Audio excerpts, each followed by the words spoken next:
कोल्हापुरातील पंचगंगा नदी घाटावर सोमवारी रात्रीच्या वेळी एक अघोरी प्रकार समोर आलाय। एका मांत्रिकानं महिलेच्या अंगातून भूत काढण्याचा प्रकार केलाय। या घटनेचा व्हिडिओ सोशल मीडियावर व्हायरल झालाय। यापूर्वी देखील शहरात असे अघोरी प्रकार समोर आले होते, मात्र पुन्हा एकदा भूत काढण्याचा अघोरी प्रकार समोर आल्यानं करवीर नगरीत नेमकं चाललंय काय असा प्रश्न कोल्हापूरकरांना पडलाय। पुरोगामी कोल्हापुरात अशा घटना घडल्यानं अन्निसच्या कार्यकर्त्या सीमा पाटील यांनी नाराजी व्यक्त करत निषेध नोंदवलाय।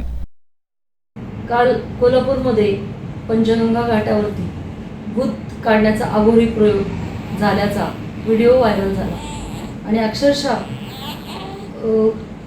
कीव करावीशी वाटली।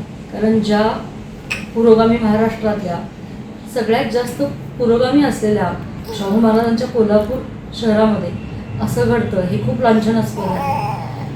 खरं तर विज्ञानानं इतकी प्रगती केली आहे आणि मेडिकल सुविधा इतक्याच उत्तम पद्धतीच्या असताना जसे रोग शरीराला असतात तसे रोग मनालाही असतात आणि त्याच्यावरती मनाचे डॉक्टर उपचार करतात। हा सर्वदूर झालेला प्रचार लोकांपर्यंत पोचत नाही आणि अशा अघोरी बुवाबाबांपर्यंत महिलांना नेलं जातं, पुरुषांना नेलं जातं आणि त्यांच्यावर प्रयोग केले जातात। हे फार अस्वस्थ करणारी गोष्ट आहे।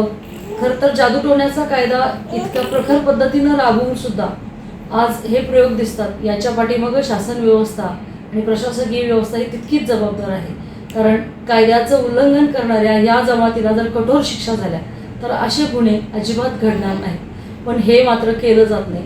हे फार खेदानं सांगावंसं वाटतं। ज्या शाहू महाराजांनी पुरोगामित्वासाठी उभं आयुष्य वेचलं त्या राजाच्या नगरीमध्ये त्यांनीच बांधलेल्या पंचगंगा घाटावरती असा प्रयोग होणं म्हणजे खरोखर वेदनादायी गोष्ट आहे आणि याचा खरंच निषेध करावा असं वाटतं। अंधश्रद्धेला खतपाणी घालणारे असे प्रकार रोखण्यासाठी ठोस उपाययोजना करण्याची गरज निर्माण झाली आहे।